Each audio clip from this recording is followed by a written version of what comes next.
my years of experience in the force is something which hasn't gone unnoticed. My friends and family were constantly throwing around the idea that I deserved a promotion, even though I was conducting the exact same studies as the rest of my co-workers. The only difference was that I had done it for so much longer than anyone else. I may be a 50-year-old man, one that is really past their peak in terms of mental and physical agility. However, I could deduce things a lot quicker than any other of my team, and I had a psychic ability to determine things which the more inexperienced overlooked. I don't want to sound like I was downplaying their skills and talent, as my entire squad consisted of well-mannered, articulate young people who, when they have more experience, will turn into righteous leaders and will command new fleets of people. However, I didn't expect all of our skills to be put to the test so quickly and so harshly. It was just like any other day, solving petty crimes and disputes between people. Most of the time, it was things which didn't need any sort of police input, but they still requested it to prevent the situation from escalating. I was currently on my phone, on standby for when the next alarm sounded. My young squad were messing around as usual, but that never bothered me. As long as they were ready and completely focused when the crime presented itself, that was fine by me. Suddenly, we heard the alarm go off, and a quick message on the loudspeaker by our commander. Being the leader, I ran up to their office to receive the briefing. I was told that an old, dilapidated, abandoned house down the road was pending investigation and had been there for decades. Upon hearing this, I was shocked. I knew about the terrors and horrifying events that had occurred there, and a chill ran down my spine as he was explaining it. I decided not to tell my squad to help me, and told them it was because it only needed one person to sufficiently search and uncover the truths behind the house. However, this wasn't the main reason why I decided to go on my own.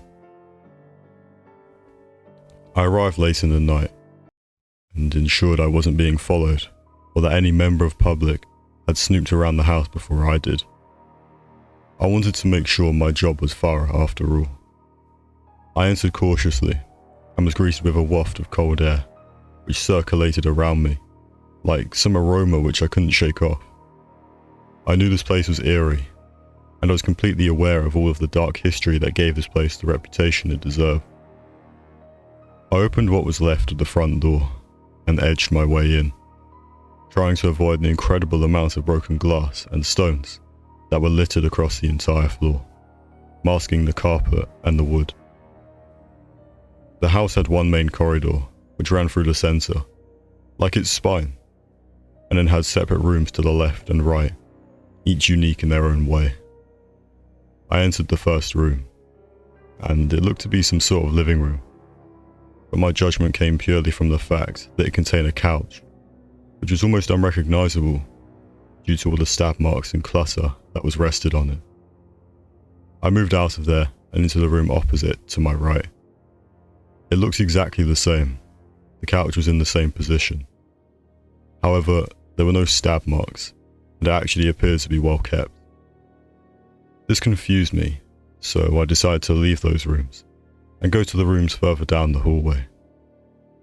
Room after room, everything was filled with dust, cobwebs, and random objects, some of which made no sense in that specific room. I got to the final room, which was at the very end of the hallway, and was the only room with a complete door blocking my view. I took a second to compose myself, and then, with as much confidence as I could muster, I barged the door wide open. However, what I saw made me wish I hadn't even thought about going inside. I was met with the skeleton of a small girl, maybe 9 or 10 years old, I don't know. I read the name and knew it was the very reason why I was told to come here. In all honesty, I thought they'd cleared the body out by now. I realized how late it was getting, and how much time I'd actually spent in the building, and quickly ran out, not looking back, with a huge smile on my face. I returned to the office, and my co-workers asked me if anything interesting was there. I told them that there wasn't anything, and we can confidently say that the case was closed. But if I'm going to be honest though, I was still scared they'd find her. Tried to reassure myself, saying it's been over 30 years since I had to get rid of her, and she was the only person that saw what I did to her mum. However, I'm still not certain that my secret is kept.